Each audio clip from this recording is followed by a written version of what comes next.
You are listening to KLRN Radio, where liberty and reason still reign. Ready to stand out, Army ROTC prepares you not only as a college student, but as a strong leader, allowing you to earn the rank of second lieutenant. You will be eligible for full tuition merit-based scholarships and develop leadership skills essential for your future. Start strong and enhance your college experience. Visit your campus Army ROTC representative today. To find out how you can earn up to a full tuition scholarship, visit goarmy.com/podcast to locate your closest ROTC program today. Army officers inspire, strengthen others. Paid for by the United States Army. Hi, I'm Mike, founder of DollarShaveClub.com. What is DollarShaveClub.com? Well, for $1 a month, we send high-quality razors right to your door. Yeah, $1. Are the blades any good? No. Our blades are f***ing great. Each razor has stainless steel blades, an aloe vera lubricating strip, and a pivot head. It's so gentle a toddler could use it. And do you like spending $20 a month on brand name razors? 19 go to Roger Federer. I'm good at tennis. And do you think your razor needs a vibrating handle, a flashlight, a back scratcher, and 10 blades? Your handsome-ass grandfather had 1 blade and polio. Looking good, pop-up! Stop paying for shave tech you don't need. And stop forgetting to buy your blades every month. Alejandro and I are going to ship them right to you.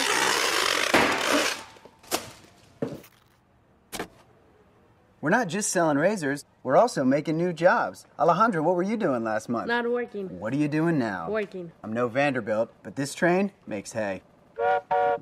So stop forgetting to buy your blades every month and start deciding where you're going to stack all those dollar bills I'm saving you. We are DollarShaveClub.com, and the party is on. I know karate, I know jiu-jitsu, and drive like a gangster when I'm coming to see you.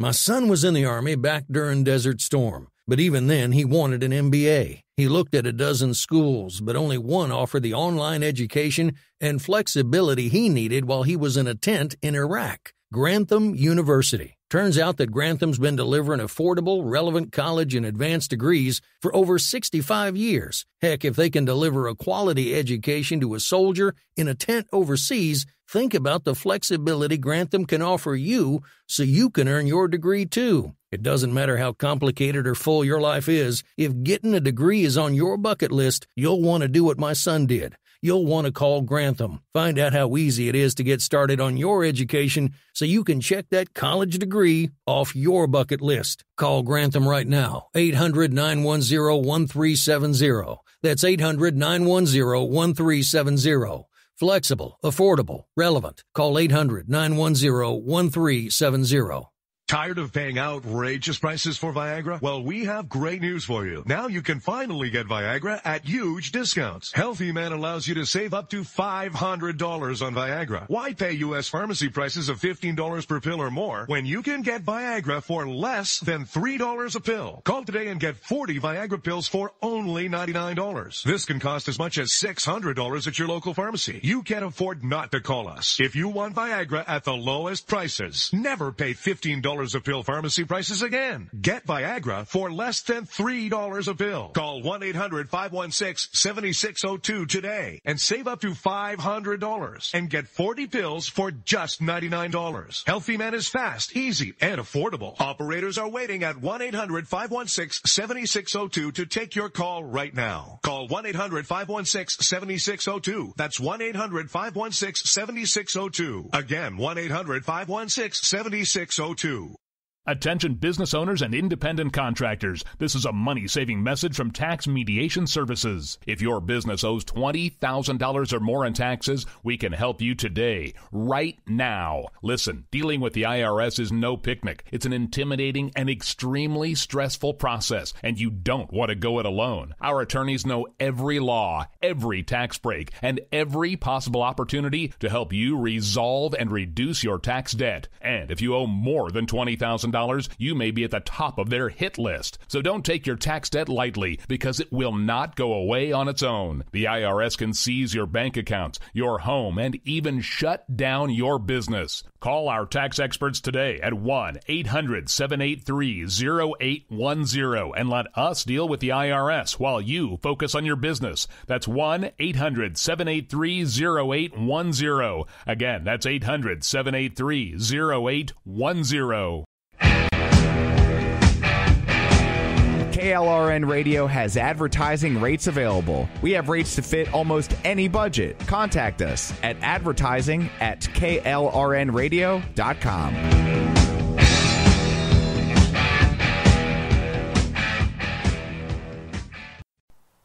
The following program contains coarse language and adult themes. Listener discretion is advised.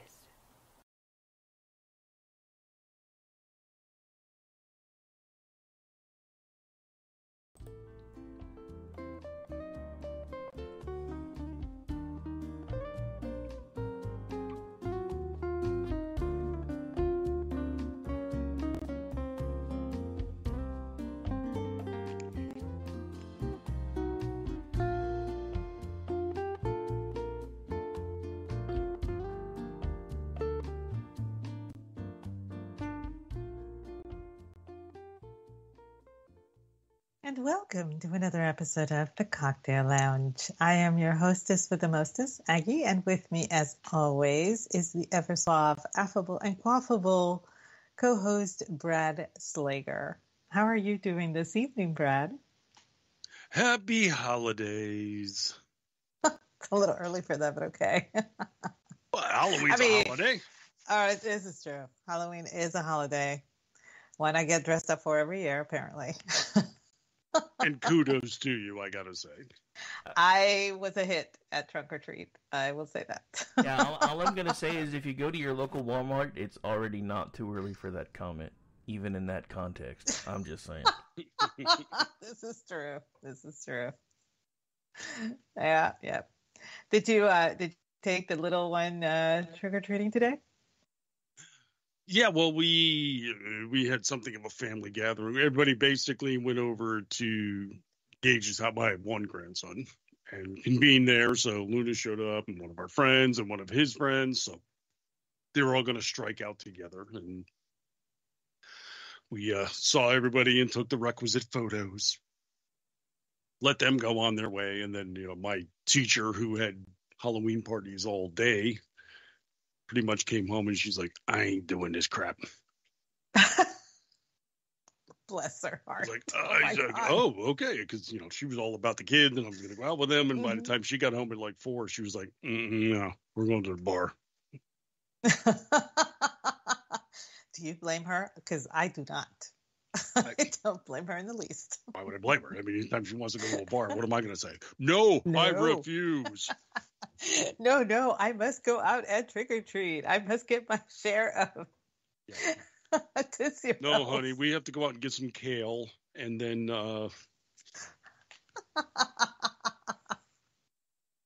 that's a change of plans, because I thought, basically she was going to strike out with the kids, and then I would go over to the tavern and do the show live there. And she's like, "Oh, hell no, we're doing this, and we're going to be home by 8." And I was like, "Okay, change your plans."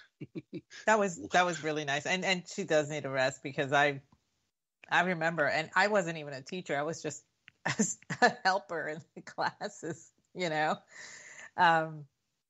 I did my shindig at the elementary school, and it was exhausting because you have to be happy the whole time and make sure that the kids are happy and that they're happy, because your happiness depends on their happiness, because if they're not happy, the world ends. So yeah, I get it. Yeah.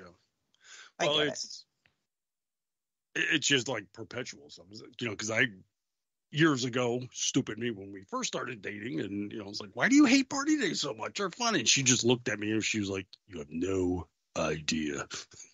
And she doesn't have a room mother, but today, the stepdaughter went in and sat in with her. She helped out. She's 30. She's young. She's 5'2". She's spry. She's energetic. And she's like, yeah. like 2:30, the two of us looked at each other and we just shook our heads and we were like, we're done. Like, okay, got it. I don't blame her at all. Oh, no, I don't either. It's like, we have the kids over here sometimes too. And it's like, where's the cough medicine? But they don't have get the cough medicine. That's what Benadryl, the go-to. I remember I'm not when the kids were young, I limited my cocktail drinking to Saturdays, and that was it. But Halloween, I didn't care what day Halloween fell on. The moment I was done at school from helping out, I was drinking. Mm-hmm. I mean, I just forget it. It was just too strange. Gotcha. Yeah, I understand. No, it's funny. Like our buddy John Katz, he put up tonight. He's like, "What's your favorite Halloween memory?" And everybody's coming up conjuring when they're children, and this happened and that happened. And for me, it was, I think when my kid was like about 6, and we went to the one neighborhood, and I'm dragging a wagon with a cooler full of stuff with cigars, and this was the best neighborhood ever because the kids were getting candy and the parents were giving out airline bottles for the parents. Nips. Yeah. Which I do, by the way. A couple of them even said, like, "Oh, I was going to give you a cigar, but you already got one." It's like, well, I could smoke later, or I could just hang out with you guys. And I did. And it's like, you guys hit the cul-de-sac and on the way back, hit me up. And that was the coolest night ever. It's like she was right in Halloween wheelhouse at 6 years old, of course. Loved her costume. One of the Disney princesses probably, and she was in heaven, and the wife had her friends in their wine, and they were sipping and drinking and walking, and I just hung out with the guys on the back of a tailgate, and we just smoked and drank until they came back. Like, "Oh, you're here already." Yeah. That was a good year. Cool. That is a good year. I think I cheated. I said all of them, but if I have to pick one, it has to be June Cleaver, because that year, excuse me, none of the kids got who I was, but every adult did. And I was dressed up for the adults, and they all appreciated it. They thought it was a great costume. We struck up conversations. I made several friends that evening that I still am in touch with to this day. And it was all because of that one costume. And, well, there you go. Every adult knows who June Cleaver is, but the kids didn't know who I was. And so they thought that I was just some crazy lady, which, not far from the truth. The teenagers, though, thought I was somebody else. They thought I was Serial Mom. I had a few that actually thought I was Serial Mom. If you recall that movie with Kathleen Turner. Yeah. Yeah, John Waters movie, which was excellent, by the way. I love every single John Waters movie. But that one was really, really cool. They thought I was Serial Mom because I had the dress and I had the cleaver. And I actually had to tell them, no, this is why it's a calendar, June Cleaver. And they were like, "Well, who's that?" And I said, "You have the world's information in your hand," because they all had phones. I said, "Look her up. Just Google her name." And one of the kids, bless her, she was like maybe 10th grade or something. So she stood there and she Googled while she was still there with me. And she's looking at it. And she's reading the Wikipedia page on June Cleaver. And she looks at me and says, "That is so cool." And I was like, I converted one. I am done here. You're a corrupter. Yeah. But, it's like, I don't dress up for kids. I dress up for the adults, because dressing up for kids is kind of pointless. The kids dress up for themselves, and I don't want to scare any kids. So my costumes are never scary. With the exception, I guess, of Psycho. that was bordering a little bit. I did not wear that to the trunk or treat, by the way. I did not. But yeah, I dress for the adults. So the fact that there was a young teen who was curious enough to want to find out who June Cleaver was, and read up on it as she was standing right in front of me, and then she just looks at me with this, "That is so cool," and this great expression of "Wow, that is neat," on her face. That made my night, I guess. Yeah, I was getting mixed results because people either said, "Holy crap, you nailed it. That's Rip. You look just like him," or they were like, "The fuck are you?" It's like, you clearly don't watch Yellowstone. No, I've never seen it. I was like, "Oh, there you go." Oh, there you go. I gotta say though, your prop of the Coors bottle, that was chef's kiss. Well, yeah, I mean, you gotta have the yellow jackets. Come on.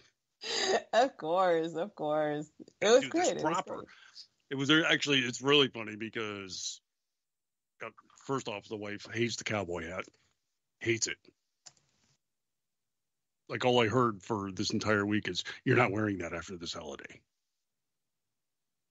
Watch me. Well, she's wrong. And we had... the hat looks great. End of discussion. I will die on that hill. I am the black hat of the media. Yes, you are. I'm there. That's me. Ergo, it suits you. It's perfect. And we were a couple of weeks ago, went to the nephew's. He had a huge Halloween party, so I dressed accordingly for it, and everybody was like, "Oh my God, that's you!" And I had people would come up repeatedly and say it to me. Yeah, I picked up on that at 7:00. She's like, "No, but you do." But she was even like losing it. She's like, "Why are you drinking Coors? I can't believe you're drinking Coors." And it's like, "I've been drinking Coors." It's like, "You never do." Like, well, I don't announce my beer selections. It's not like, "Hey, everybody, guess what I'm having?" It's like, yes, I have. I had to actually pull up my beer app on Tapped, and I was like, "Here, I checked in." There you go, a month and a half ago, 2 months ago. Yeah, see. And then she tells me, she's like, "Yeah, but that guy would never drink Coors." And I was like, "Oh my word." I had to look at her. He's the spokesperson for them right now. I was like, she's not a fan. He appears in the commercials. Okay. Yeah, yes, he does. I mean, he's right there in the commercials holding the damn can. I can pull it up on YouTube if you want me to. That's just how resistant. So that's all I'm saying. But yeah, it's been fun. The kids were having a blast. What cracks me up though is both of the grandkids they're like okay with the whole concept of like Halloween and dressing up. The actual trick or treating though, not so much. Which I can't figure out. Like, I'll tell you right now, Gage is like, he's 11 years old and weighs nothing. It's like, he doesn't eat. Like, it drives me crazy all the time. He's like playing flag football and everything. It's like, dude, you gotta bulk up. He's like, whatever. Like, food to him is secondary. And then, there's me who, I could hoover 5 meals a day. And then I'm like, are you going to finish that?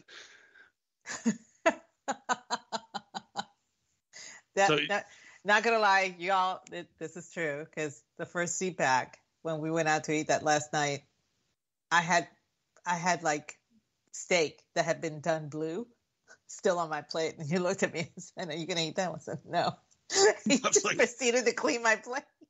I'm like looking at it like a crime scene. I was like, this is neglect. This is yes, it is. This is problematics in front of me. And you're like, do you want it?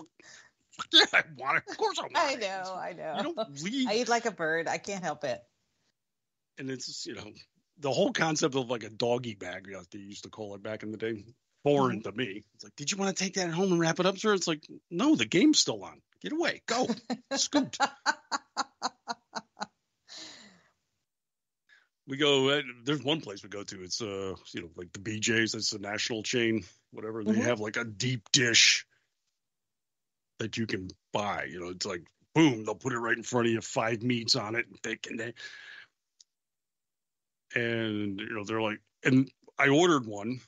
We're there with like 2 or 3 people or something. They're like, wow, can we finish this? And I was like, well, we?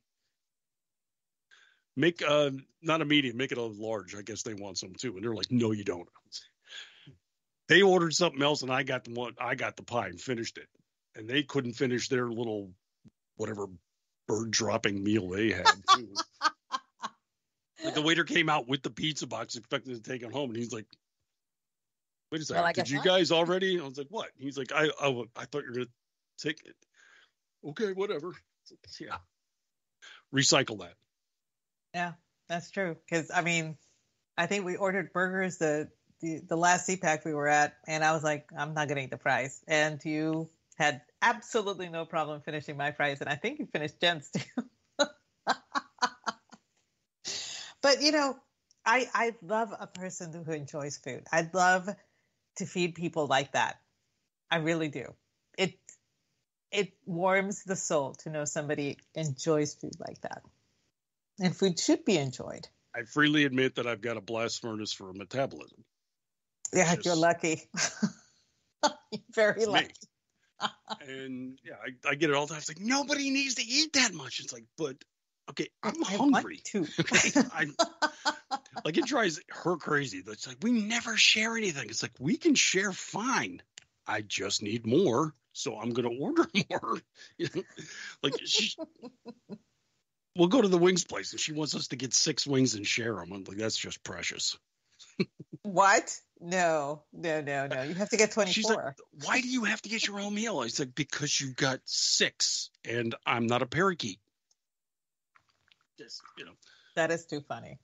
That really is. This is actually the way it would work.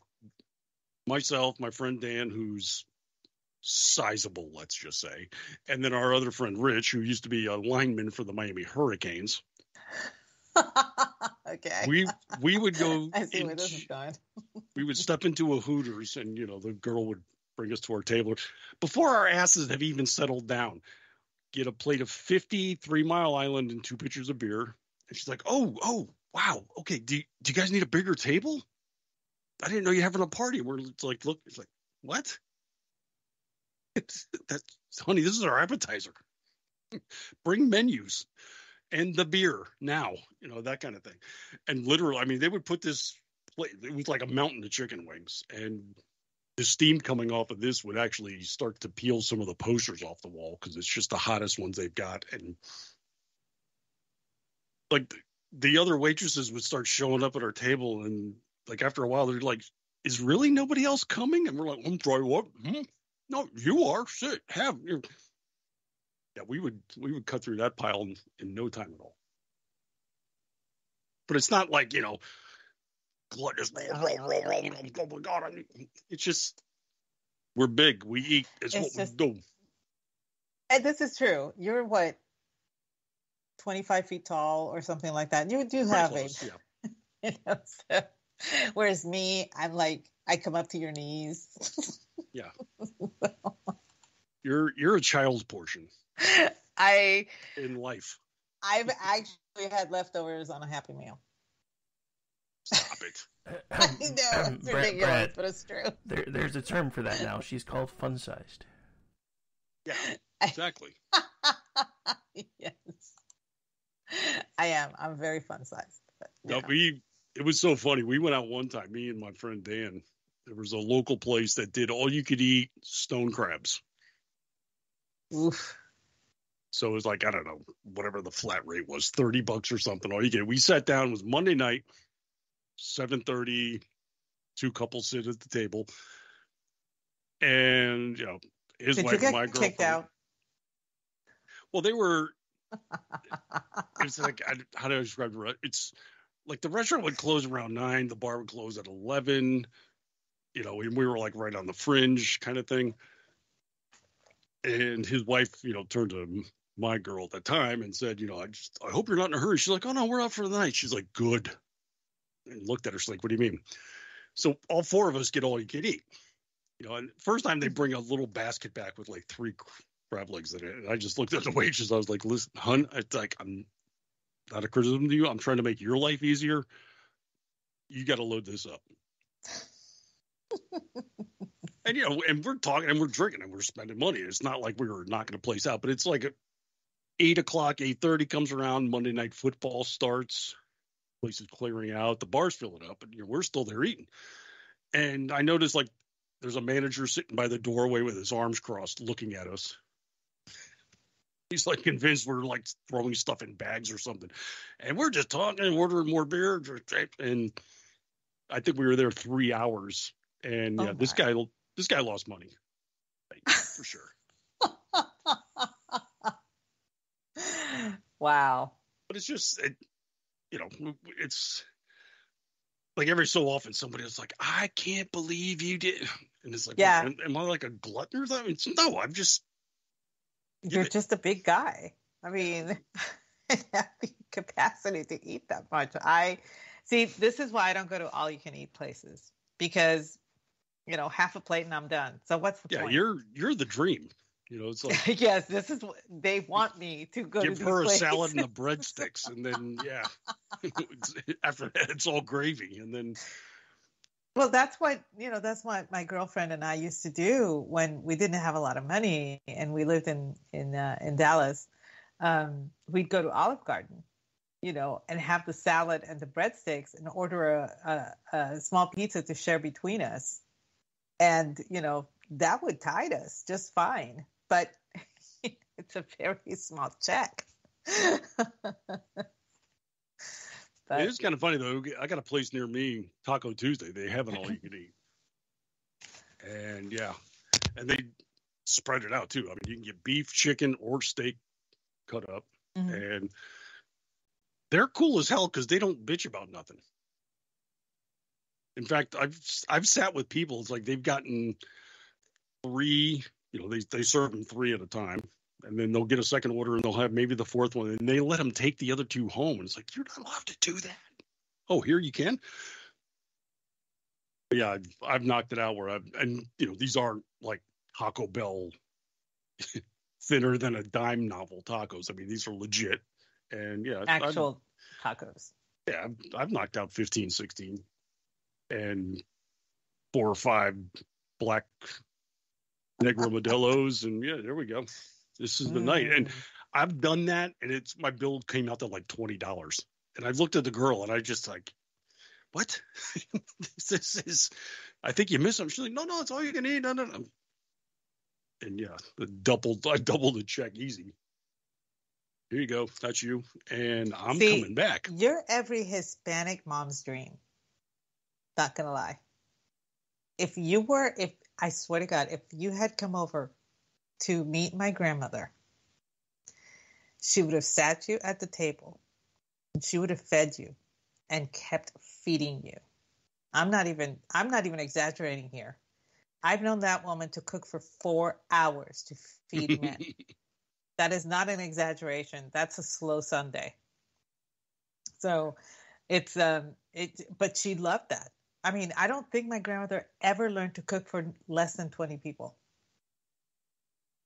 Her stove was legendary. She had 8 burners in her stove. Her stove was actually ordered from the States. My uncle and my aunt ordered it, a special stove for her, because she needed more burners. And she didn't want to have to go outside to cook in the other stove, and be coming in and out. She just wanted to cook in the kitchen. The kitchen was the size of the head of a pin. So they had to remove part of the countertop in order to accommodate an 8-burner stove, because she cooked a lot. So awesome. you would have been my grandmother's dream. Yeah. I'm not even joking. She loved to feed. She loved to feed men. Women, oh no, you can't be eating that. Eat this and then you're done. And the portions were like small. And her reasoning was, you needed to stay thin until you got married. Then you can gain weight. You let yourself go. She didn't. I'm serious. She honestly believed this. We had to starve, find a man, marry the man, and then we could eat. To her, that was logical. Ah. Yeah, I'm not even kidding. Okay. Yeah, it was one of the awakening moments in our relationship. Like the first time I came home with a roaster chicken, and I was told this is too much. And I was like, really? Watch me. And, yeah, I'll sit there and, I'll carve the thing up, and I'm going to get every ounce of meat off of that thing. And basically it comes in its, cooking bag, and I put the cooking bag in the sink and take the thing out, offcuts and what have you. And they're like, there's nothing left on it. It's basically a bony carcass that's remaining. And she looked at it and she's like, what did you do? It's like, I had dinner. She saved that for like a day or two to show other people. My boyfriend did this last night by himself. This was all him. This is what he did. She should have shellacked it for posterity. Take pictures if you really need to. Oh, trust me, I did. Oh, that is too funny. But it's I've had my experience with primarily Cuban mothers down here, but sure, I've been to parties and such, and they're just like, "Did you want more? Because I have more." I was like, "Bring it. Let's do this." Oh yeah, they will. I'm serious. They will feed you until you pop. And Mr. Creosote. That's what they're waiting for. Like, Mom is impressed, and she's like, "Oh, El Gringo loves the food. Look, I'm gonna bring him some more." Oh, I am not even kidding. It's even better if you're not Hispanic. Mm-hmm. My grandmother would have made you move in so that she could feed you. I'm not even joking here. Have you ever had a Cuban cake? Mm-hmm. Like, they bake the cake, and then it has frosting. Mm-hmm. The frosting's done. The frosting's ready. They add granulated sugar to the frosting. Yes, they do. And then make they the add cake. more sugar. So, like, I'm eating it, and it's crunchy, and I'm like, "Oh, this is good." It's like, what the heck? What is happening? It's like, whoa, and of course, they give me a large portion, a sizable piece and such, and yeah. So what? And I'm even I'm asking around. The first time I ever had this, it's like, what is going on here? Why do I have? Is this more sugar? And they're like, oh yeah, that's what they do in Cuba because of sugar. Yes, they have to get rid of this stuff. So the Cuban actually does the sugar, the granulated sugar. In Puerto Rico, we use powdered sugar. We add more powdered sugar to the icing, and then we sprinkle the sugar on top. So it's like even more intensive. Yeah, it was like a wedding party I'm at or something. I was like, I never had it. It's like, oh, I'm sorry. Do you not like it? I was like, watch me destroy this. And, a couple moments later, it's like, wow, oh, you did like it. Did you want more? I was like, well, I didn't want. She's like, honey, we have more cake. You want cake? I would like some more cake, please. Yes. Gracias. Gracias. Yeah, there we go. No, wow. I'm a consumer. Yes, you are. You're a very healthy consumer. I can attest to that. So I'm actually at that age, and then people are like, I wish I could do that at our age. It's like, yeah, well, watch me make this my bitch. That's my go-to line for anything, pretty much. It used to be when I was younger, I could eat anything and not gain any weight. I mean, I had a really tough time staying at 100 pounds. I mean, it was difficult to stay at 100 pounds. And this kept up until I was about 32. And then I actually gained a little bit more weight, and no longer am I able to see my ribs. Because there was a time when I could see my ribs. It was that bad. You're probably all the way up to what, 102 now? I'm 120. I can hold you in my hand. Stop it. Like I said, I come up to your knee. Yeah. You're Tinkerbell. Shut up, okay? You're fine.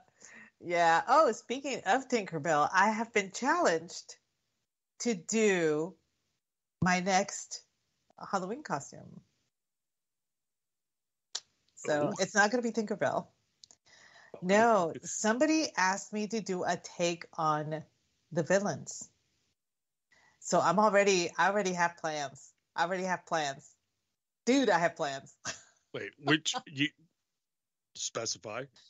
Which villain? Well, obviously not Jafar.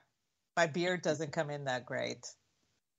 But, well, there's several to choose from. I mean, obviously the Red Queen, you have Ursula, you have the evil queen from Snow White, you have the stepmother from Cinderella, Cruella de Vil. You have several. There's a lot to choose from. And I was challenged, and they said, you need the next 3 should be villains, but your take on villains. And I think that it's going to be pretty cool. Okay, because my mind went to the Kirk Douglas movie, The Villain. Oh, I thought that would have been cool. I thought it's like, and Margaret movie. Looked pretty sharp in that one. Is that Yes, she did. Yes, she did. Her, I'll say her wardrobe was pretty sweet. Like when did Anne Margaret not look sharp? That's my I'm kidding. I will say though, that movie was maybe my awakening about Hollywood, like where my cynicism towards the entertainment industry was born. Because I know for some reason I remember like there was an afternoon where it was me, my mother, and my sister. We're like, what are we gonna go see? What are we gonna go to the movie? And I'm like lobbying hard. It's like I saw advertisements for this. It was like, oh, we gotta do The Villain. It's comedy. It's laughing. And the girl, mom and the daughter were like, it's like, trust me, this is gonna be great. And then I'm watching this movie, and it was a complete ripoff of every Bugs Bunny movie that I've already memorized. Like to the point of like painting the fake tunnel on the side of a rock, and they actually drive through it, and then the villain couldn't. It was like, wait a second, that's you. This is like plagiarism. That's how bad it was. But it was still fun. I mean, it was. It had its moments, but like I'm like halfway through it, and it was like, you sons of bitches.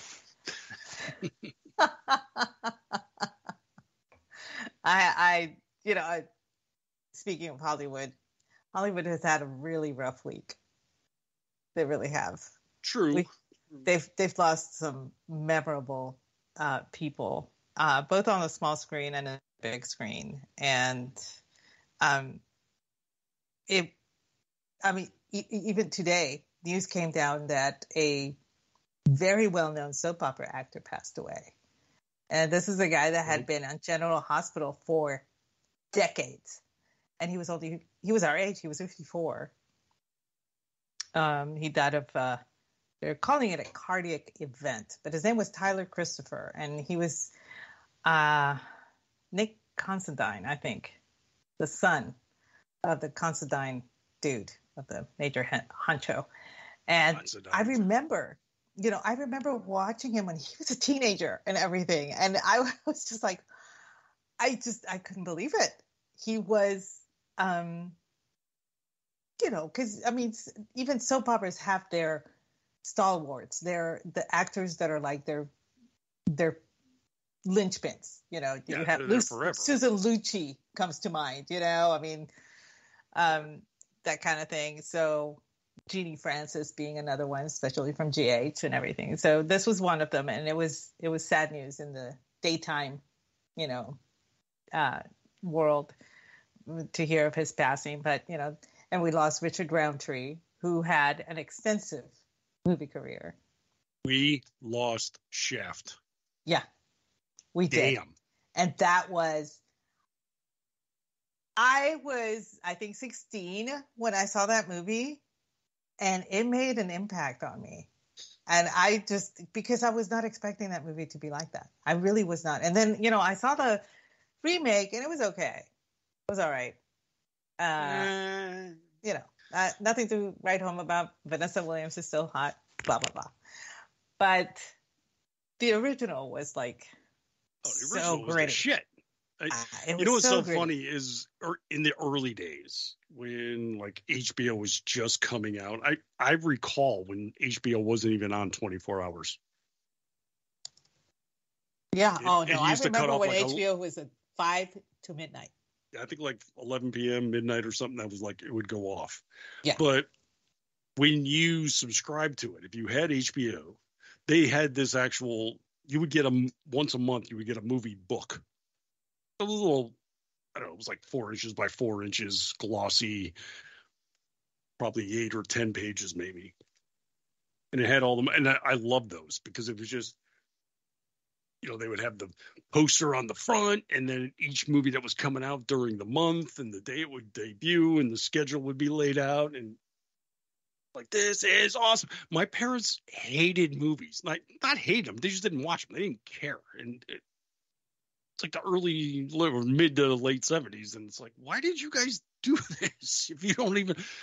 And they would go to bed at 9 o'clock, and there I am, unsupervised at 10 p.m. watching these movies. But back in the day, this was the kind of the grindhouse movies they would get on HBO because that's all they could get. So yeah, Shaft was on there. I still remember watching the Big Texas Dynamite Caper from like the early 70s or something. And basically it's just two broads with dynamite that would rob banks, and it was tits galore. And there I am in my preteen years thinking this is the most awesome. This was where, my Joe Bob Briggs side of Hollywood came into being. But yeah, Shaft was one of them. And Shaft was just even at that age, I could appreciate it. It was like, this is better than the garbage I usually watch. And Richard Roundtree was just as cool as it gets. Oh, he was. And there I am watching the movie Steel with Shaquille O'Neal trying desperately to launch a career. And there he is playing his uncle who owns a junkyard. And I was like, dude. Yes. Richard Roundtree. But then he showed up in the movie Seven. He played like one of the city commissioners or something like that. He's giving a press conference. It's like, this movie is already at level 10, and it just got cooler because he's on screen. I mean, I remember he was in a, like I said, a dual episode of Murder, She Wrote. And I'm watching this, and he played a Air Force major in it. And I'm looking at him going, you still look the same. That was like 20 years ago, and you still look the same. How do you do that? He's like the Black Paul Rudd. Yes, he was. Although the difference is Paul Rudd always looks like he's 19. Richard Roundtree, I think when he played Shaft, he looked like he was a badass 35. And when he was 70 years old, he looked like he was a badass 35. It was so not fair. I'm sorry. It's just not fair. Paul Rudd, same thing. Not fair. Yeah, it's just like every time I see Paul, it's like, dude, did you get your diploma yet? That's the first thing out of my mouth. Of course, I went back home this past August, and I saw some friends from high school, and they were like, "Why do you look so young?" And I'm like, I'm not bitter old hags like you guys, but I didn't say that. I didn't say that. I said, just I take care of my skin. I just do. And I am kind of fanatical about that, but not to the point of, putting toxins in it, like Botox and shit, but whatever. But no, see, this is actually almost, it's more of a testament to you. I'm trying desperately not to be offensive as I say this, but nothing offends me, Brad. Oh, cool, bitch. And then I'm just going to let fly.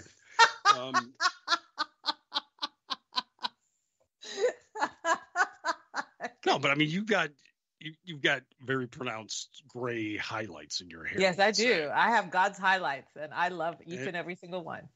No, but it looks smoking on you. It's like it's like this works. There you go. So for them to say that you look like you did in high school, it's like, wait a second, did you notice? Obviously not. Oh no, they thought I had dyed my hair. Oh, like it was intentional. Okay.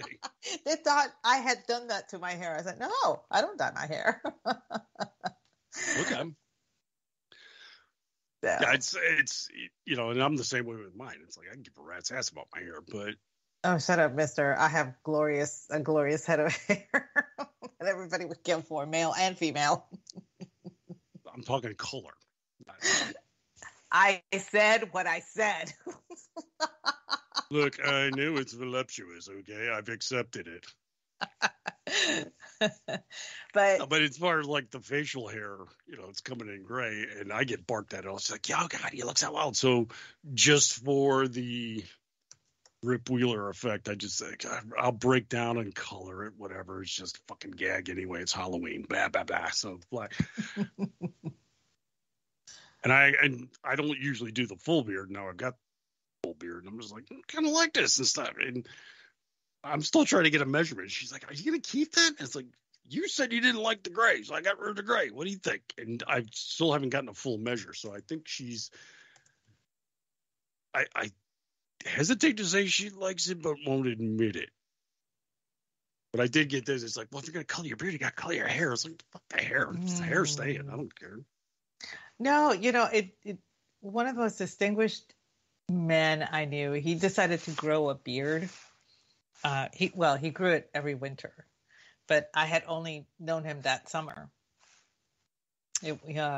Professor of college, and he was growing his beard, and his beard was black with the exception of his mustache and down his laugh line.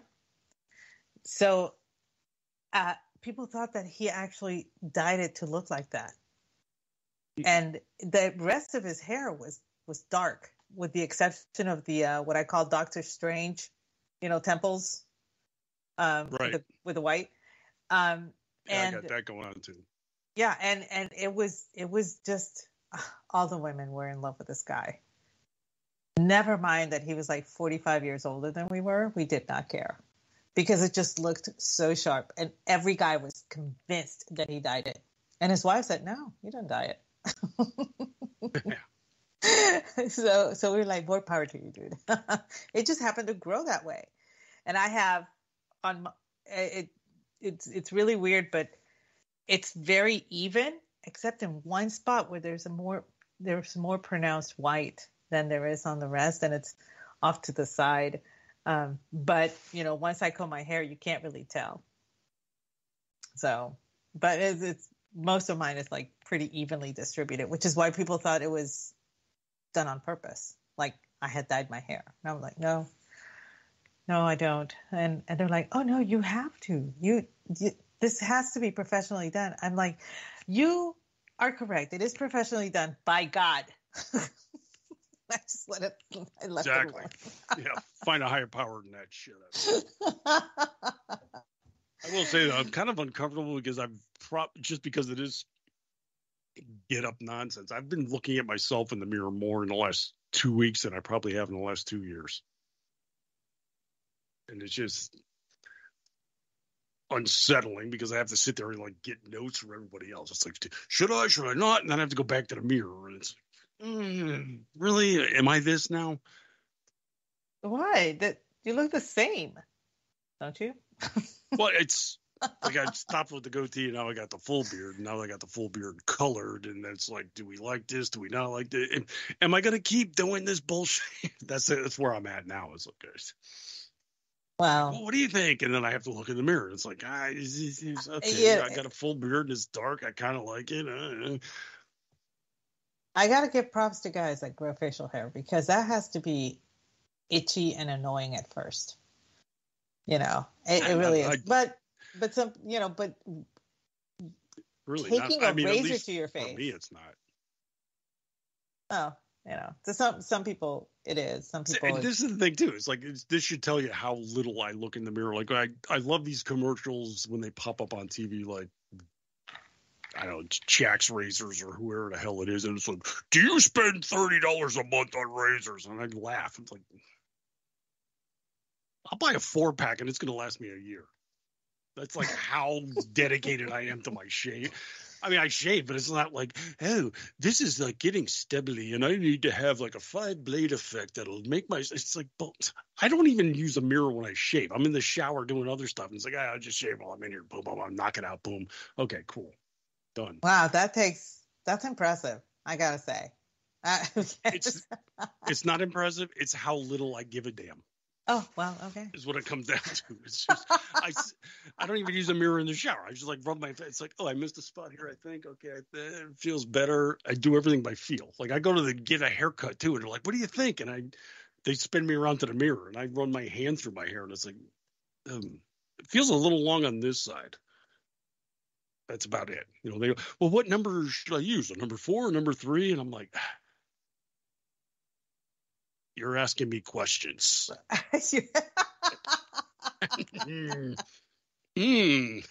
Blue? I don't know what to say. I don't know. Purple because they always wear hats. I have no idea. I don't know how to answer until it that. feels good. I get this side feels longer than the other side, and that's. I know it's time for me to get a haircut when I'm wearing a hat, and she says, you're starting to get wings. That means the hair is like sticking out a little bit on the sides. Like, I guess maybe. Wings. That's funny. Literally, before this month, I've had no concept of my appearance. Well, I mean, I can only see your knees from where I stand. So and when you point and laugh, it's very embarrassing. Oh, what was the first thing I ever said to you when I first met you? God, you're tall. Yes, exactly. I'm going to give you a hug, and you're like on your tiptoes with your hands up, like you're catching a balloon drop or something, just to wrap around my neck. And I couldn't reach your neck. I had to go around your waist. Like, oh my God, aren't you cute? I'm just going to put you in my shirt pocket here, and we'll go meet the rest of the people. You patted my head. Mm-hmm. Oh, I didn't move around so much, I could just leave my beer right there, and it'd be perfect. Pretty much. Yeah. But, so going back to the previous conversation, we also lost Matthew Perry. And yes, we did. That one came as a complete shock. Did it, though? Well, I only say that because he had a problematic life. I mean, I thought he was handling things pretty cool. For the most part. I mean, he was one of those that had all kinds of problems. He'd been in and out of rehab, I don't know, half a dozen times maybe. Yeah, but he finally was able to actually... Yeah, I thought he had gotten things pretty much together. Right? Yeah, and I think he found his faith, and that helped him a lot. And one of the things that he did do, which a lot of people were not aware, was he established the Perry House, which, is to help men with drug addiction and alcoholism. And that's awesome. That's, this is something that this was his way of paying things forward. Right. And, everybody's like, oh my God, Friends. Oh my God, Friends. And I'm like, I feel really bad because I never watched Friends. Now, that's not to say I have never seen an episode or 5 of Friends, but I was not devoted because when Friends was around, I was working those nights. There was no DVR. I was going to say because you were a foreigner, but okay. No. Well, that too. But I used to work the Thursday nights. Why? Because my freaking manager wanted to watch Friends, and he made sure that he was not working Thursdays. Okay, so I were his Gunther. Thursdays. Yes, I got stuck working Thursdays, and after that, I lived out of the country for a while, and by the time I got back, it was gone. It was over. So I can watch it in syndication if I choose to, but I never got around to watching a lot of it. I have gotten all of the references, the gifts. I get all that. I really do get all the jokes because my sisters used to watch it and we used to share them, on social media and everything. So I did get educated in Friends references and trivia. But for me, it was his work outside of Friends that I watched most of the time. And I remember when 17 Again came out, which was a Zac Efron vehicle. And he played the guy who wished he was 17 again and became Zac Efron, that kind of thing. And people kind of criticized him for taking such a small role. And his answer to that was, somebody took a chance on me when I was 24. Here's this guy that's coming out of Disney and he needs to establish himself. He's taking the chance and I'm helping him with it. That was his reasoning, you know. And for him, it wasn't that he was taking on a smaller role. His reasoning was, this young man needs to break through and he's there to help him. That to me was more telling of how he viewed his work. That's also somebody that spent a lot of time, working their way up through the ranks, and that's understanding the process. That's pretty cool.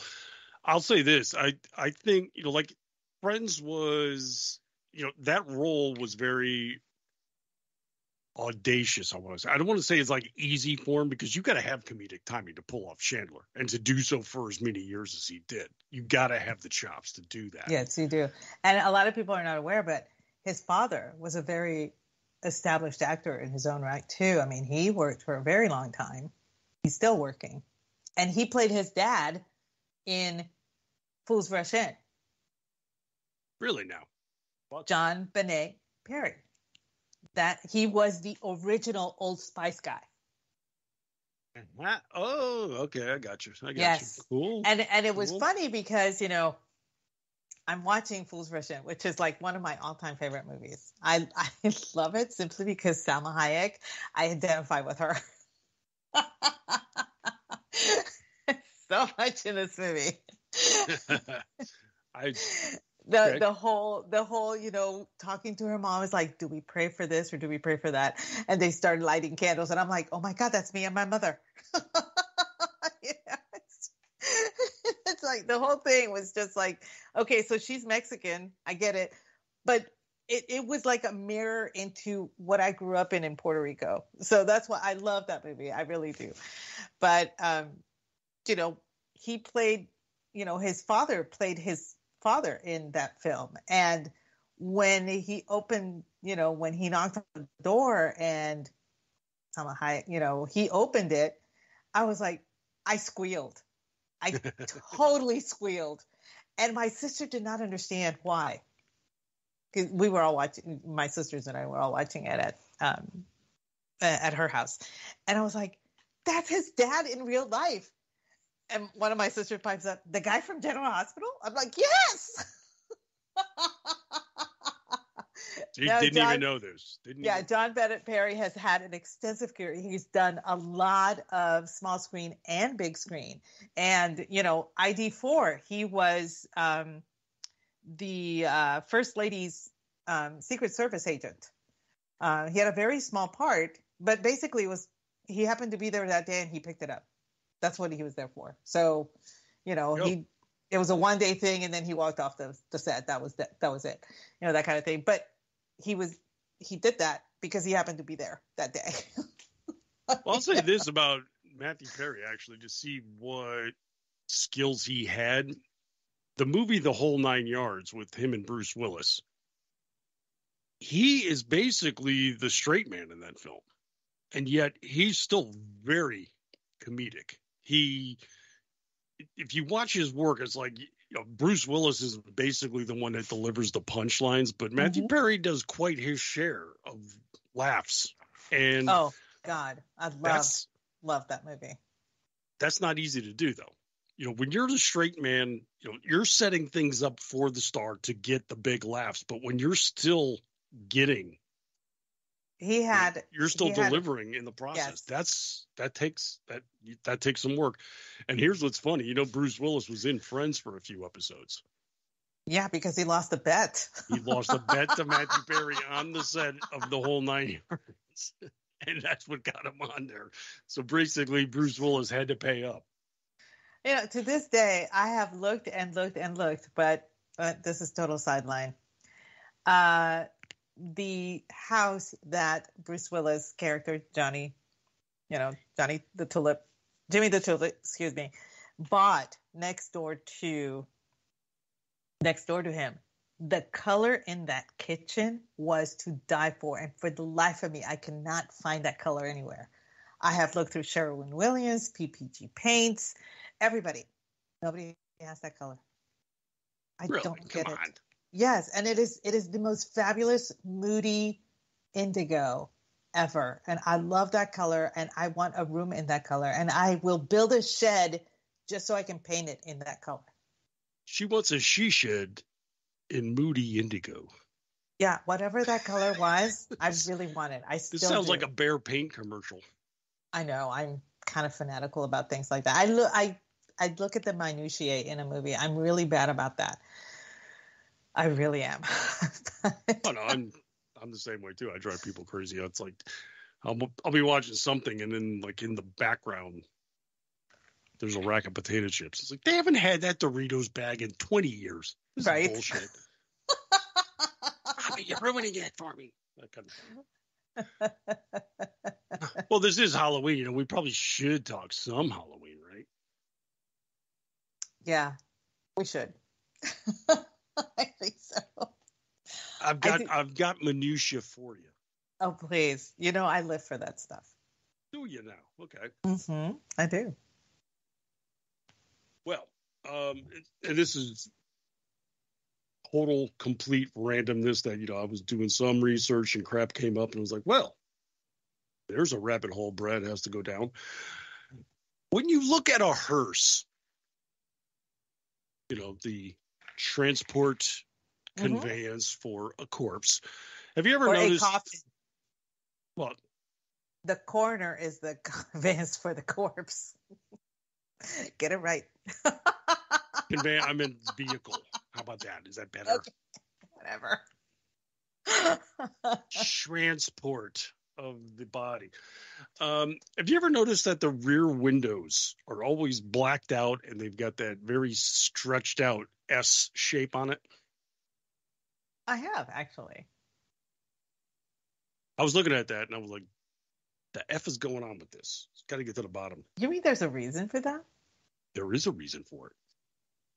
So, it is the S-shaped bars in the back actually derived from back in the 1800s. Might even be before that, but the horse-drawn carriages they had to transport bodies at the time, they were called a Landau carriage. And you ever heard the term cabriolet? Like Volkswagen used to have that for their rooftops, you know, the convertibles. They called it a cabriolet. Well, that was actually a term. Carriages that had retractable roofs back in the day were called that. Correct. Well, the Landau was different. Instead of disconnecting from the front and folding back, a Landau actually was a twofold. It connected in the center and both halves folded back. And if you disconnected them, these would be the bars on the side that the drivers would grab to pull them back. And apparently back in the 1800s, this became the go-to for what they would transport bodies in. And then as, you know, they got into motorized and such, gas-powered, they held on to that shape as like tradition. It was like that identified a hearse, in other words. Interesting. That is pretty cool. I had no idea. Didn't either. I was like, I don't know. It's like I was looking at something about a body, and they talked about land. I was like, the hell, that land? What? What are you talking? What is this? Let's investigate. And so we did, and that was the thing. So they got whoever rode in the back and the front would do this. So they would disconnect the center hasp, and then either individual would grab the two sides and then pull back to open up the carriage. Now, why a body would want to have a moonroof on the way to their burial, I'm not clear about, but nonetheless, this was the reality. Little Halloween trivia for everybody out there. That is really cool. I had no idea. Just something that piqued my ears. Here's a question for you.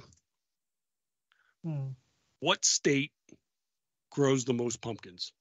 You have a 2% chance of guessing at this. I have no idea. I only asked because I had no idea either. I actually found the details on pumpkin growing. Correct me up to. Orty says Nevada. Well, Orty's talking out of his ass. He doesn't know what he's talking about. No, believe it or not, Illinois. Illinois?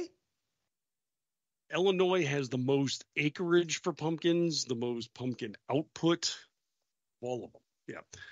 Basically, the top 6 states are Illinois, and then depending on how you measure it, Indiana, California, Michigan, Pennsylvania, and Virginia.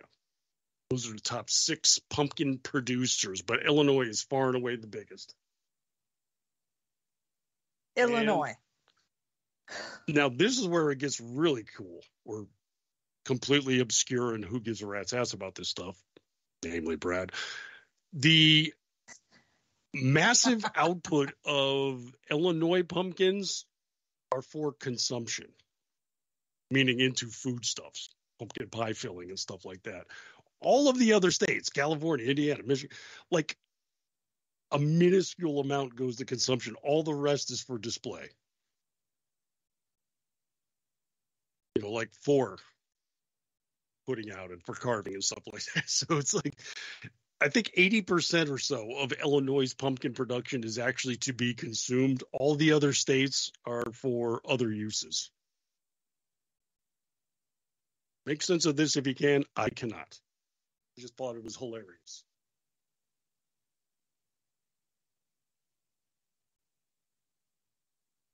That is odd. Mm-hmm. So basically, if you're carving a pumpkin, it came from any state except the biggest pumpkin producing state in the country. Now, if you're eating pumpkin pie or anything else, yeah, that's Illinois. Far and away. That's just the way it goes. If you eat it, Illinois. If you do anything else with it, any of the other states. Illinois. I never would have thought Illinois was even grew food. I mean, I'm sure they do. I knew they had a ton of farmland in Illinois, but it's like when it came to pumpkins, I would think, don't know why. I would have thought somewhere in the Northeast was the front runner, you know, but it's just that's my love of, you know, Washington Irving. Maybe the realities of things. Yeah, I don't know. So that's an interesting tidbit to learn about some Halloween things. Yes, it's the trivialities is what we have to focus on here. Well, and I enjoy those. I will not lie. It's the minutiae that always attracts me about everything, which makes some things very distracting, but which saves my ass whenever anybody asks me, did you catch the Easter egg in whatever? Because I do look for that kind of stuff all the time. Oh, no, I'm the same way. Absolutely. Yeah, so anyway. Well, here's something else to recognize. Did you know that pumpkins are considered a superfood? I did not know that. I do know that pumpkins are delicious and run the gamut of savory and sweet. I love pumpkin pie. I love pumpkin roasted with olive oil and herbs de Provence on it and everything. I love that shit. So I run the gamut with the savory and the sweet. So yes, and I will die on that hill and take you with me. I mean, I'm not arguing. I mean, if you like it, that's great. That's cool. That's awesome. But yeah, I don't. I mean, like this time of year, it's pumpkin beer's like the big thing. Never enjoyed it. No. There's a line. Okay, and I get that everything is pumpkin spice right now. But and I do enjoy the pumpkin spice in my coffee. I will admit that I am a fan, but that is the only thing. I don't go to Starbucks for it. I don't buy all of the pumpkin spice everything. I saw pumpkin spice Planters peanuts. I saw pumpkin spice Kellogg's Frosted Flakes or something. Some kind of cereal. I did see that. I saw Cheerios too. Cheerios, everything. And the dog treats are now in pumpkin spice. And I'm like, you guys are now just outright lying to dogs because dogs love pumpkin. They really do. But see, it's like last year. Yeah, I think it's last year at this time. I did a piece about all of the bizarre ass pumpkin spice products. One of them was a deodorant. I'm sorry. Wait, oh my God. Please tell me you're lying to me right now. There was pumpkin spice beard oil, which I thought was really stupid. And I'm thinking, there's not a guy out there that wants this bullshit. But then it dawned on me. It was like, wait a second. There is. If you're going to be wooing a lady, a basic bitch. And let's face it, the basic bitches are all about the pumpkin spice. There you go. So, yeah, if you got a beard smelling like pumpkin spice, smart move there, champ. Okay, I'm on board with this. Gotcha. Okay. All right. I'm pretty sure everybody in chat knows, and pumpkin spice is just allspice. I mean, y'all know that, right? Yeah, pretty much. You can do this year round. You don't have to wait for fall. And this is the one thing that I've never understood. I don't understand why people wait until November to have turkey. Well, I mean, I don't. I don't. But, growing up in Puerto Rico, turkeys were... they're kind of an exotic species, whereas guinea fowl are standard everyday, whatever, like chickens. Mm-hmm. And over here, it's like the exact opposite. Turkeys are like whatever, and guinea fowl are considered an exotic species. But yeah, I always found that to be really weird. But it always amazed me because even in Puerto Rico, even though we do celebrate Thanksgiving, and for us, Thanksgiving is more of a somber occasion than it is here. And we do the whole turkey. But the turkey is the only thing that we have in common with the United States. Well, the sides and the desserts are completely different. But we had my grandmother, where my paternal grandmother lived, a couple of houses down, was a lady who raised turkeys. And she was the only one in town that had turkeys. But they were consumable for all year round. She didn't just keep them for Thanksgiving, And I remember that, if my mom felt like she wanted to feed everybody, she would go and buy a turkey. And we'd kill it, we'd pluck it, we'd fix it, we'd roast it, whatever, and everything. And it would feed everybody. If we didn't have enough chickens, we'd go buy the turkey. And we never associated the turkey with just November. But here in the States, it's really weird because I see that. It's really strange to me, anyway. Yeah, but see, I enjoy it year round. I mean, every so often I'll grab a turkey breast. I love it hot with gravy anytime because that's talking about me consuming. That's what I do on Thanksgiving. Yeah, load that shit up. I'm all about it. So I'll do it year round. But the pumpkin spice I never understood because that stuff's not seasonal. You can get it whenever. Yeah, I just didn't. I don't understand. Some people. I was literally at Walmart, and I was buying duck, and somebody was asking me, "It's like, what are you getting the duck for?" I was like, "Well,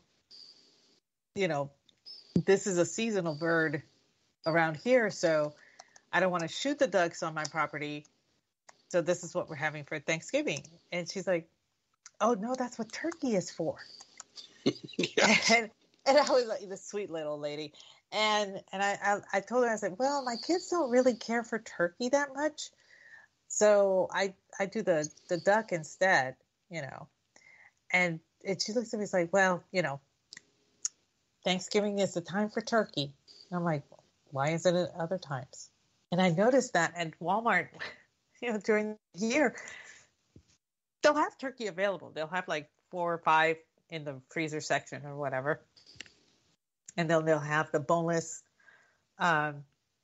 breast or whatever, you know, boneless roast and whatnot. But it's not until Thanksgiving, it's not until late October through November that they will have an entire thing full of butterballs. Mm-hmm. You know? So it, you know, for me, it's kind of like, you know, you should, you know, turkey should be appreciated all year round, in my opinion.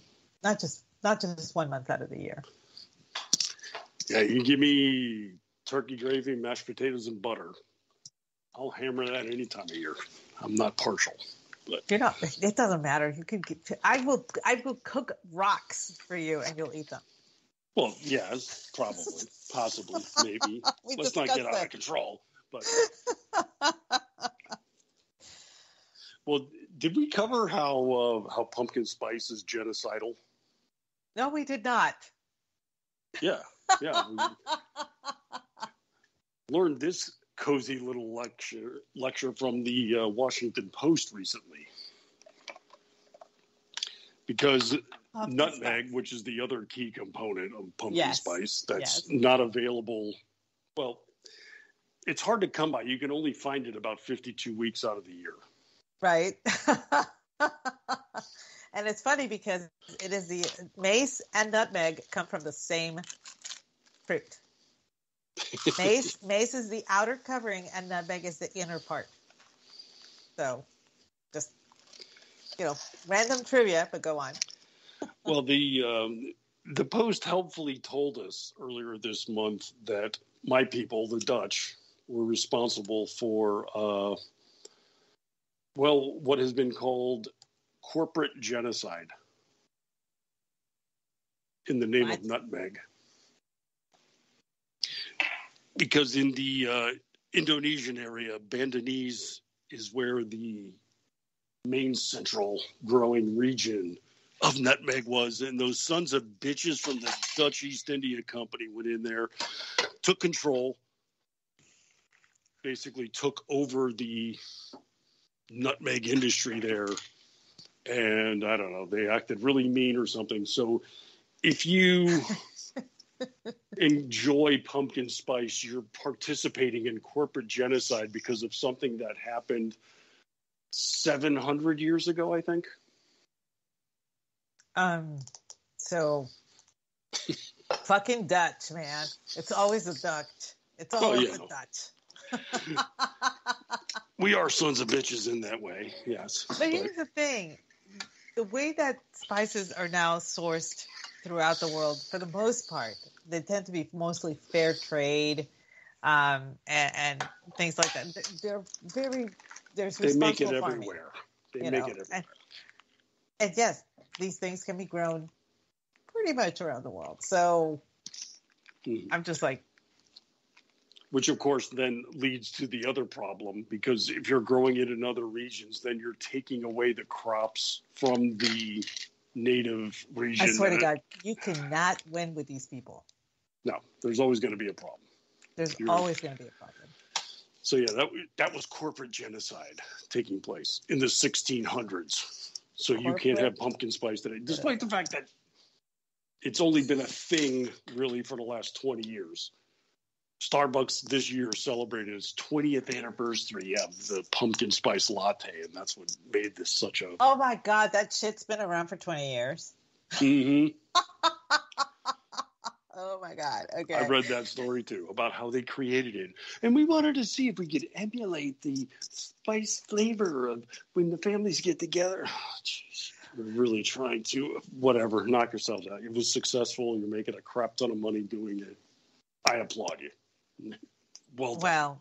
Well, Now we have pumpkin spice moonshine.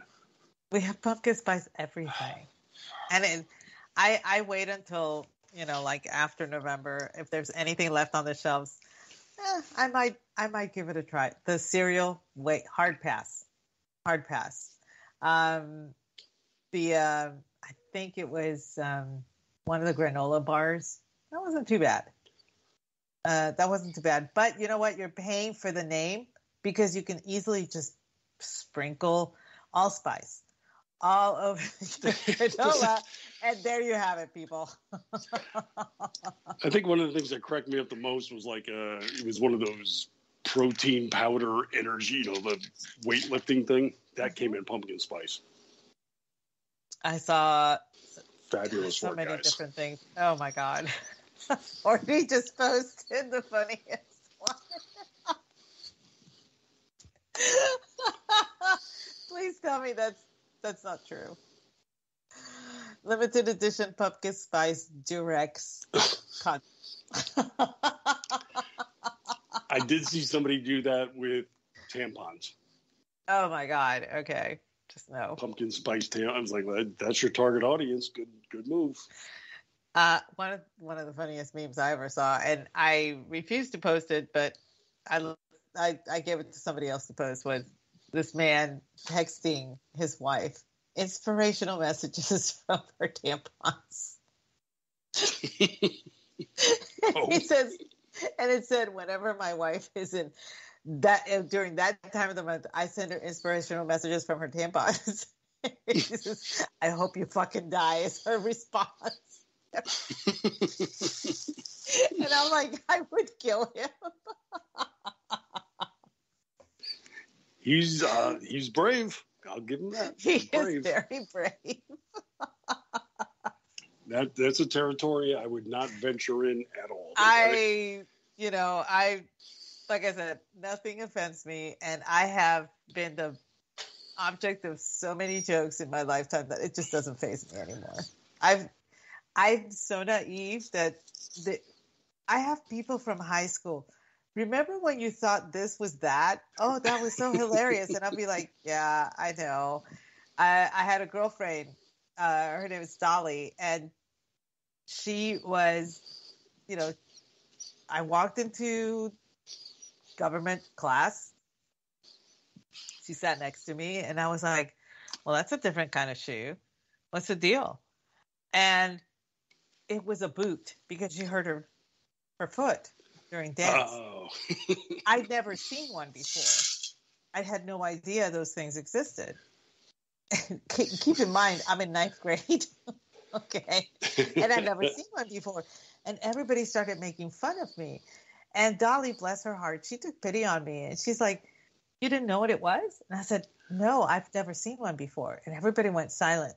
And then they busted out laughing again because I had never seen one before.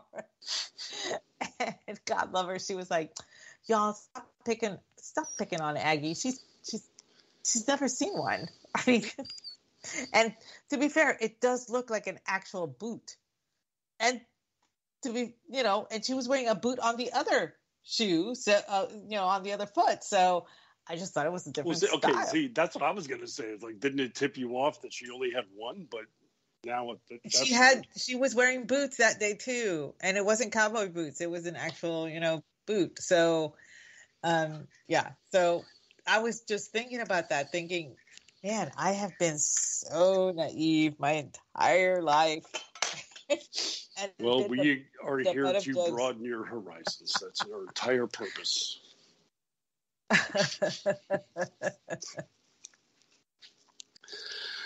But I was talking about pumpkins being a superfood, and we got sidetracked, as often happens. Never happens on this show. But no. What cracked me up? Well, I don't know what cracked me up, but in Bangladesh, I guess they occasionally go through these periods of unpredictable flooding, which confuses me, because if they happen on the regular, shouldn't they be at least somewhat predictable? Well, I don't know. But this is what they tell us. And basically what happens is there's, plains where they would grow food, and then the floods come in there, and then they sweep all this sand and silt into the growing areas, rendering them ungrowable. That's the technical agrarian term right there, by the way. And, ungrowable. It's a thing. Just go with it. Trust me. And there's been a challenge where they, as a result of this, they haven't been able to grow proper crops as they were used to doing. And then they found out they could grow pumpkins in these areas after the floods. And now pumpkin is like their go-to food source in these areas. Bangladesh is now, I don't know, second only to Indiana and Illinois in pumpkin production. I was wondering when we were going to circle back to that. But now, just it just cracks me up, because this is another product that's available year round for the most part. I mean, damn, it takes 2 years to get a good pumpkin. So these things are around, but why do we only eat them now? That's the weird thing. It's actually squash, beans, and corn were the three staples of most of the Americas for a very long time before discovery, I guess I should say. So it kind of fell out of favor and then came back into favor. And now it's in super favor because of pumpkin spice. Yeah. But it's the all the thing rage. is, when you're drinking or eating something that's flavored with pumpkin spice, you're just really mostly getting cinnamon. You don't taste pumpkin, really. No. I mean, pumpkin spice is nothing to do with pumpkin. It's all herbs. It's just the spices that cinnamon, most people use in nutmeg, pumpkin pie. Allspice, that's yeah. So the other, a while back, I was talking to one of my. She's an old blogger, and her blog was Cupcake Rehab, and Marilla actually decided to duplicate the pumpkin spice latte, and this was this was years ago. Her son is now 11, and this was before she even got married. So, and she said, I think I figured it out. And she used canned pumpkin, not pumpkin pie stuff, but canned pumpkin. She said, using canned pumpkin actually gives you the flavor of pumpkin. And she cut back on the allspice and the cinnamon and all that so that the pumpkin flavor would come through. And I'm talking with her, and I'm saying, but I don't taste a lot of pumpkin when I would buy a Starbucks pumpkin, latte or whatever. And she said, I'll never forget this.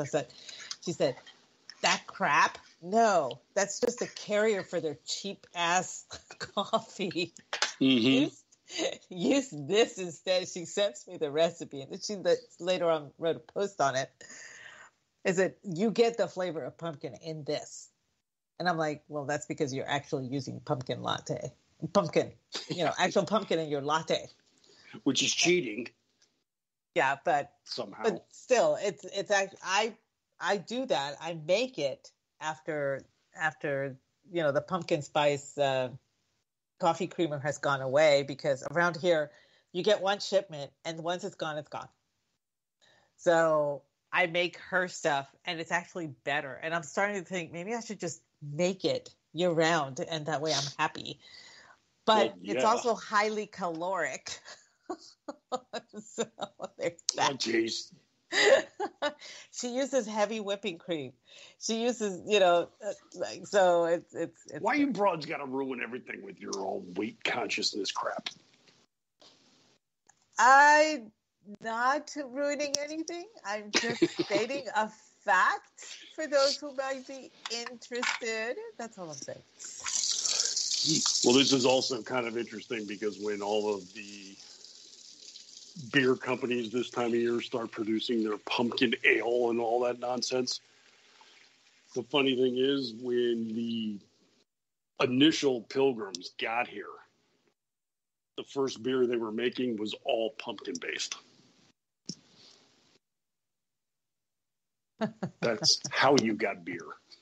Yes, exactly. So, what they think now is a novelty was actually the start of American beer. Technically, that's all of the backstory, all of the intriguing details. Well, this was quite elucidating, quite fun. Thank you for providing a lot of backstory to the holiday, right? To the holiday, yeah. Well, I've got one more nugget. Okay. Before we close out. Okay. Something else I stumbled across in my various explorations of the inner tubes. Do you know what one of the driving factors of encryption software is on the planet? No. Lava lamps. What? Exactly. I'm sorry. Okay. Start from the beginning. So here's the thing. Anytime you get into encryption, you need to come up with randomness, right? You need to come up with something just completely batshit obscure that nobody else could figure out. And when it comes to encryption software, you're dealing with computers, which are very regimented, very ordered. And, they found out even when you get into, various ways of layering the encryption, because it derives from computers, it still has that level of regimentation. And there have been people that have been able to crack the encryption because of this. Like once they figure out like how the computer is factoring things, then they can go back and start to process and say, got it, just do this, and they follow a certain process. So here's what Cloudflare has come up with at one of their locations. And they have various ways of coming up with randomness, because that's the whole key to encryption is random. You need something just completely batshit unpredictable in order to come up with perfect encryption. So they actually have an array in like their lobby of 100 active lava lamps. 100. Yeah. Like shelf after shelf of these things. They have a camera trained on them.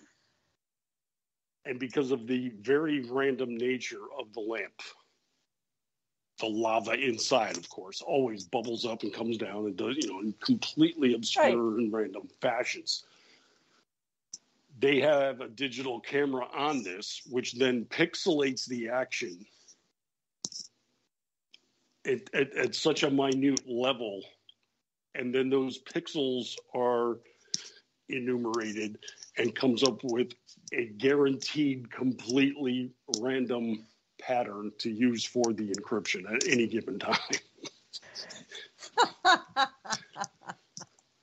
So instead of relying on the computer to generate something random, they actually create randomness and put it into the computer, and boom, there's your encryption.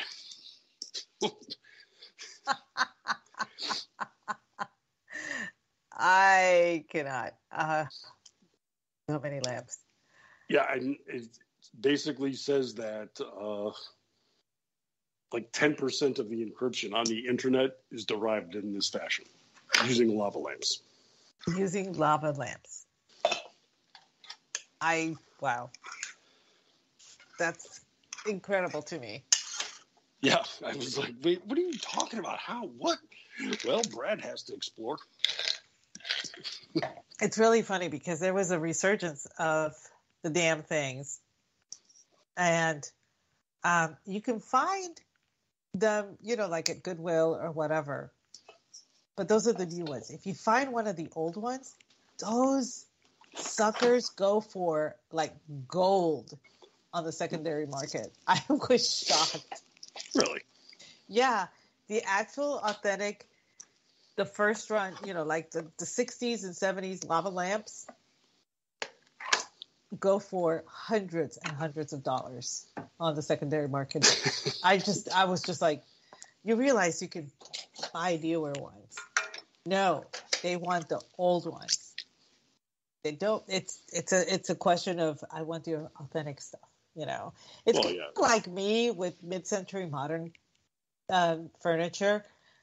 I realize that a lot of furniture makers have the same lines. When they put stuff out, like Crate and Barrel have furniture that has the same look as mid-century modern stuff. Yeah, I don't want that. I want the old stuff. I just do. Right. Well, I can understand it. Have you ever had a lava lamp? No, I have not. Oh, okay. I mean, but they were very hypnotic, I will say. Like in high school or something, I had one just to be kitschy and hip and edgy because I was that guy. I was cool as hell. So I had to have a lava lamp. Basically, this is just lit with a lamp. It's got a coil at the bottom that a bunch of plastic wax sits on. You heat up the wax, it floats up. When it gets hot, it reaches the top, it cools and descends back down. Right. But for me, the coolest part was always that initial burst. So you'll have that moment as it's all sitting at the bottom of the lamp. You turn it on, give it about 2 minutes. And then the whole thing would, you'd have this one like burst from the bottom, like an eruption, but then it would freeze. So you'd have this like very obscure stalagmite fixture. Son of a bitch! You're gonna make me buy a lava lamp so I can watch that. Yeah, and then as it continues to heat up, this would then melt down and become the liquid form that it is, and then it would start to do its slow bubble, gurgle, whatever. But it was always that one moment that I enjoyed the most. It was like, oh, there we go! Like it would just like, and then freeze. Well, I'm not gonna lie. I have one of those little gadgets, the drinking bird. Oh yeah, I've never figured that out. How that works? It's the liquid inside. It's a special liquid. It has a certain chemical. The word escapes me, but as it warms up, it'll tip over, and then it cools down, so it'll tip back, and it's the same concept. Mm-hmm. So it's kind of cool. I had one. It's packed away somewhere, but I had one because sometimes I'll just put the freaking glass of water and tip it over to get it in there, and then it would just go. And it was hypnotic to me. It's kind of the same way when I was little and my parents would be like, I cannot take this anymore. And they would take us to our next door neighbor who had an oil rain lamp. And we would sit there, and for 5 minutes, we would watch the rain fall down through the filaments. Oh, right. I remember those. And that would just calm us down. And then my parents would put us in bed, and it'd be fine. So,